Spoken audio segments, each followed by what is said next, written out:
Barcodes and Amazon labels, I'll cover everything you need to know about them in today's video. My name is Stephen Pope. I'm the founder of My Amazon Guy. In my hand here, I have an item, and this is the first call out I want to give you. The number one mistake people make when they do their labels is they don't cover a UPC label with an FNSKU. So right here, you can see there's actually two labels. Here is the FNSKU. Notice, this is the second tip. Notice how this is vertical right here. This being vertical on a cylinder item is critical. If you sell a cylinder item, usually typically supplements, this is extremely important. The next call out here is the UPC code is still visible. And Amazon only wants one code to be visible, not both. But this manufacturer chose to have the FNSKU labeled straight onto the package. This is absolutely acceptable, though they do want you to cover those UPC codes with that. And it needs to be vertical, because when you go to scan an item that's cylinder, if it's not vertical, it could be problematic. And so that's the biggest call out in today's video. Now, one of the cool things you can do is actually take your Amazon app, cell phone app, right? And in here, you can click on the top right icon for that little video photo, and it will immediately start scanning. See how it's like scanning things around my room here, and it like just randomly tried to pick up something, and it couldn't figure it out. But one of the cool things about the app that's brand new is I'm gonna show you this in real time, right? So like I'm gonna take this item right here, and I'm gonna scan it without the barcode. Okay, so I'm gonna scan it. See, watch how it scans it. All it did was scan the front of the item. Now, it actually picked up the wrong item here. I tested this a couple of times successfully before I shot the video. I'm gonna try it one more time here. We'll click on the little photo, and I'm gonna try and filter in straight on the item. Again, I'm not using the barcode. Let's see if it picks it up. So it did. See that time how it picked the item up right there and successfully found it? I'll do a little zoom in here so you can see that. So it found the item, again, without scanning the barcode. So that's a pretty cool update. And you can go in and scan items, so you can test it out yourself. Test it on some of the items that you already have in Amazon. It's pretty cool. But the reason why this is important, so if you're wondering if your barcode is up to snuff, simply take out the Seller Central app and scan the code. So this time, what I'm going to do is I'm going to scan the FNSKU, and notice how it's a vertical label on a cylinder. Let's see if this works here. So I'm going to scan that code right there. Not working too hot, so Amazon may have a problem with this label being vertical. Let's next try the UPC code. So in here, we're going to try and scan the horizontal. I'm having a little hard time focusing. Here we go. So scanning the horizontal. So it did successfully grab the UPC code, but that UPC code did not pull up the product for one reason or another. So that's an exercise that you should do if you're worried that your barcode isn't up to snuff. Maybe you're about to go to print with the manufacturer. Maybe they shipped over a test package item to see if you're okay with them going to print with the packaging. So that's very, very important. So the next thing I want to show you is if you are going to ship an item and you need to print out labels, how do you do that? Go into Seller Central and pick any item that you want to print the FNSKU labels for. So on the very far right-hand side, you can click on a drop-down and click on Print Item Labels. You can also do this in bulk, and if you wanted to select multiple items, you could do it from up here and click on Print Item Labels if you wanted more than one at the same time. In here, you can select the paper sticker type. I almost always do 30 up labels. It's just really convenient. You print out the item labels right here. Now, you could do 500 of these labels at the same time. You can do 30. It doesn't matter. Whatever floats your boat. Click on the print item labels, and off you go. And you get this little PDF, and then boom, all of the labels are right there. If you are trying to figure out where to go to buy labels, I literally just Google FBA labels, and you'll see a couple of different options that kind of pop up. I want to say the number one place I go to is onlinelabels.com. I've bought them here for years. I'm not an affiliate, don't get paid to say that. They're convenient and probably average on pricing. But these guys clearly know they're catering to the Amazon audience, and you can see that because they have both that and they have the typical Amazon FBA label right there, which is pretty typical. There's a few help files you can read to consult just to make sure you're doing everything correctly. I'll put a link to them in the description. In here, I watched this video before I shot this just to see if there was anything in like the common knowledge base that I wouldn't have thought to cover.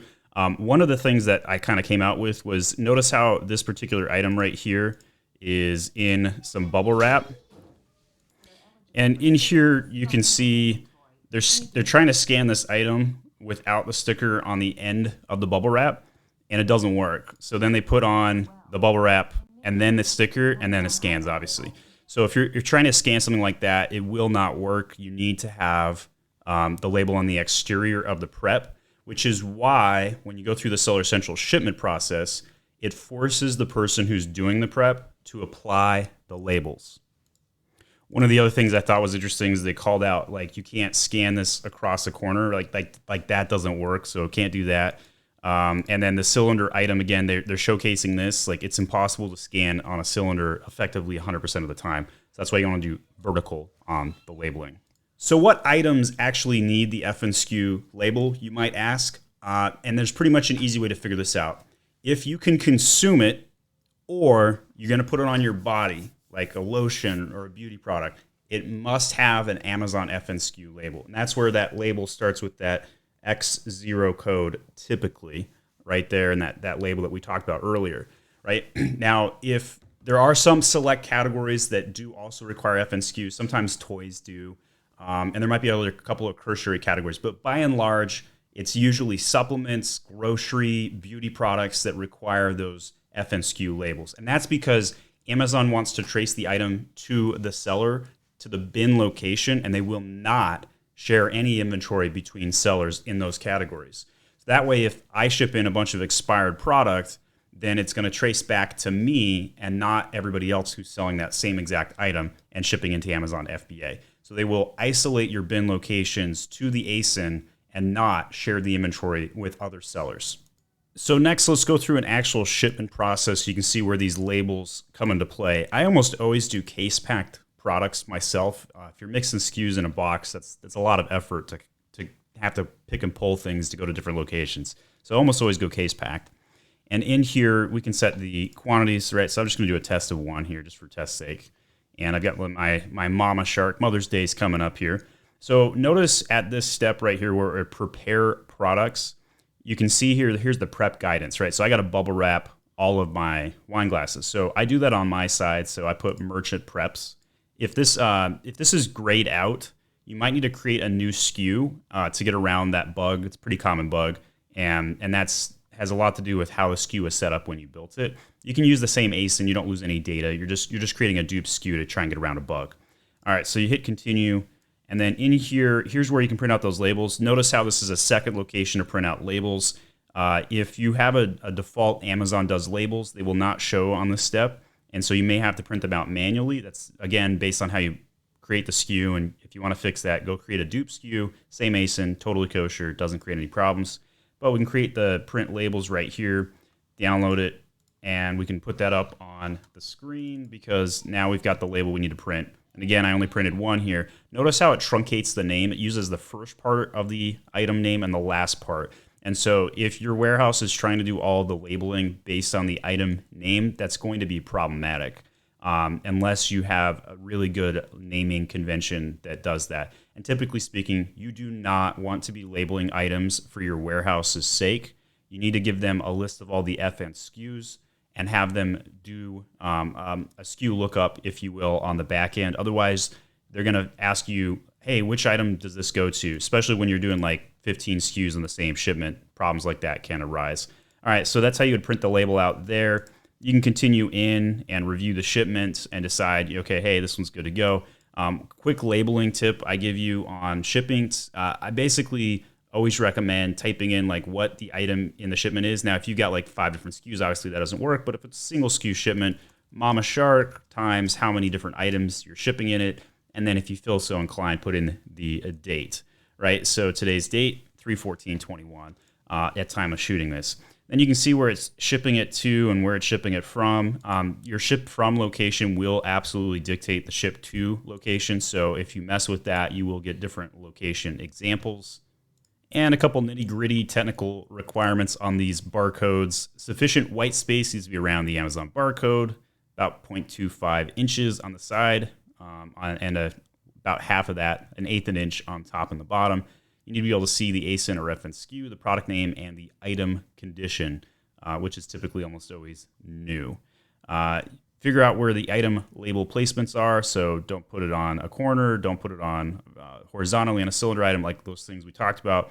And then make sure it's on the outside of any prep material, and don't put it on a corner or a curve. Otherwise, it's going to cause problems. And if you do run into any of these problems, they will give you some fees. And then you can see unplanned service fees. There's a help file on that right here. And they'll tell you all about how they're going to charge you money to fix these problems. One of the other biggest things people mess up is when they first create an item and they create the shipment for the first time, they end up putting the case size inside of the product size during the shipment process. Please be cautious whenever you do a SKU setup that when you create the shipment the first time, they're actually looking for the product size, not the case size at that particular step when you're trying to put this shipment together for the first time. There's a one-time setting there. If you put the case size in, you'll end up having to contact Amazon and say, hey, fix the case size. It's actually the product size, and reimburse me for all those extra fees you charged me because I told you it was 20 by 20 by 20 instead of the 5 by 5 by 5 it actually is in my item size. My name is Stephen Pope. I'm the founder of My Amazon Guy. I have many, many videos, 600 videos on YouTube on covering all subjects. The next one you should watch is all of my shipping and logistics conversations if you're interested. Thanks so much for watching.